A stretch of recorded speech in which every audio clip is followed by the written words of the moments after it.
Hey, what's up YouTube? This is Cherry Shrimp Care 101. I've never done cherry shrimp. This is my first, not even year. I haven't even done it for a year.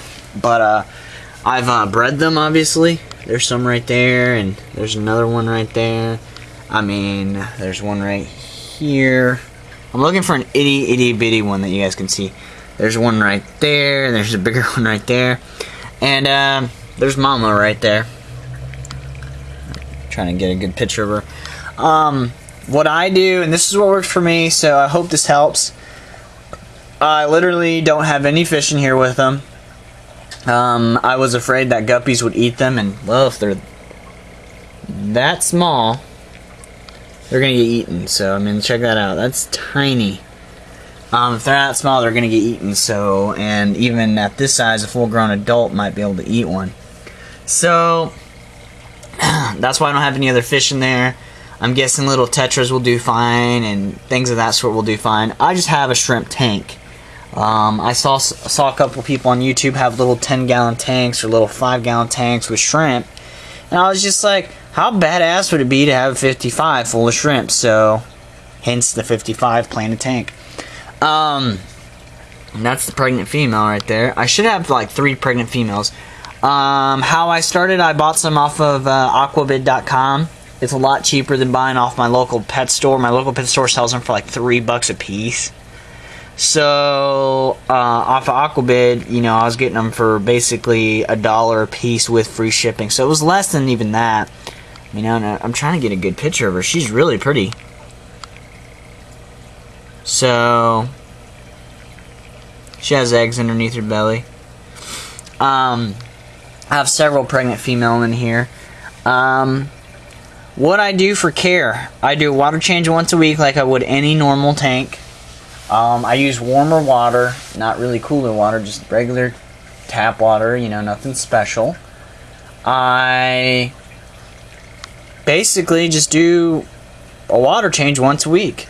I feed them every 2 to 3 days. I feed them either these granules, little pellet looking things. I feed them these micro wafers, or I feed them flakes. I eat them. Yeah. They're in a planted tank.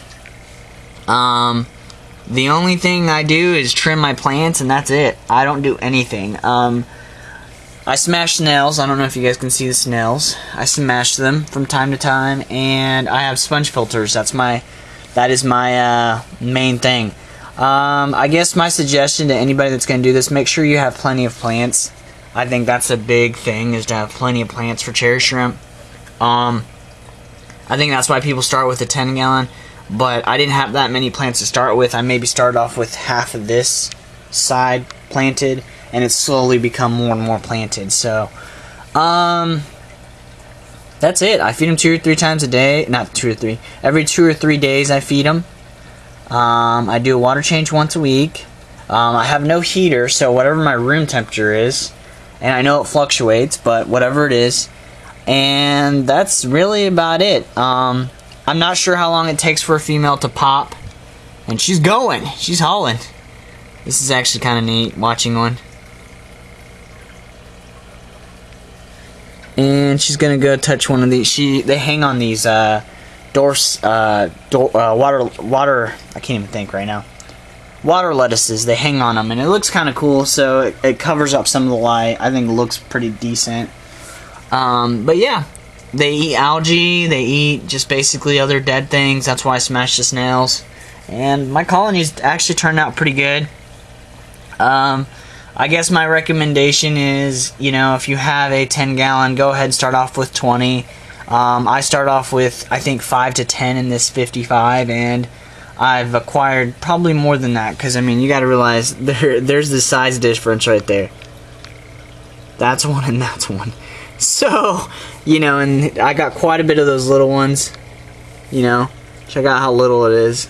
So it's kind of cool. I'm pretty excited to see, hopefully in a couple months, you know, these little guys become the size of that big cherry shrimp mom. You know, I got a couple of them. Last I checked, I had 3 big females. For you guys that are, you know, new to plants and you're kind of terrified of plants, get easy plants, plants that you know will work. And I know a lot of people say, well, I have Java moss and I can't get it to grow, it dies on me. I've had, you know, this is something I've learned, and I've learned this from trial and error, so that you don't have to worry about it. Buy different types of plants. Don't buy just one type of plant because it says it's low light. Realize this, that different plants will grow in different lighting at different things. My friend has a T8 and T12. And the difference between a T8 and a T12 is so different on how the plants will grow. I don't use any chemicals in my tank, just water changes. That's all I do, is once a week water changes. So my water comes out softer. But I also know my friend, he doesn't do any chemicals, and he has a completely different way his plants grow versus mine. His Laguigia ripens, which is this plant right here, he's had it for the same amount of time as I have. It's already up to like here on his 55, and it's big and it's gorgeous. Mine are, decent size, but they're not super big, if you guys can tell. He has Golden Lloyd, as you guys can see in my tank. I don't have any. It like withered away and died. He has Jungle Valve that grows really thin. Mine grows really, no, not Jungle Valve, Corkscrew Valve. His grows really thin and tall. Mine grows really thick. Not really, I mean, it grows tall, but his grows taller, if that makes sense. So realize that it might be a low light plant, but it might grow differently in your aquarium. Like my ferns grow very differently. So, when you're setting up your shrimp tank, just realize that every plant's going to grow different. So you might have to experiment and let a plant grow for 2 to 3 months, and then realize it's not going to grow how you want it to grow, or you're not going to like how it grows. So you might have to try a different plant. You might try using liquid fertilizers and CO2s and things like that, and that might work for you. I don't use it just because. So, those are my little things. They're very easy to do, shrimp. A lot of people don't really talk about shrimp. I think they're very, very, very good things to have. They clean up. There's different types of shrimp. So that's my video on shrimp. So if you guys have any questions about shrimp, I know someone's going to ask me if I have any for sale. Not at the time. I'm going to wait for this tank to get pretty decently stocked. I only have like 3 full-size pregnant females. I want to get to the point where I have at least, I can count 10 off, just looking at here and be like 1, 2, 3, So, it's going to be a minute before I sell any. So, I hope you guys enjoyed. It'll probably be this summer when I start selling them. So, questions, comments, feel free. Peace out. They're cute too. Check it out. Look how little that thing is.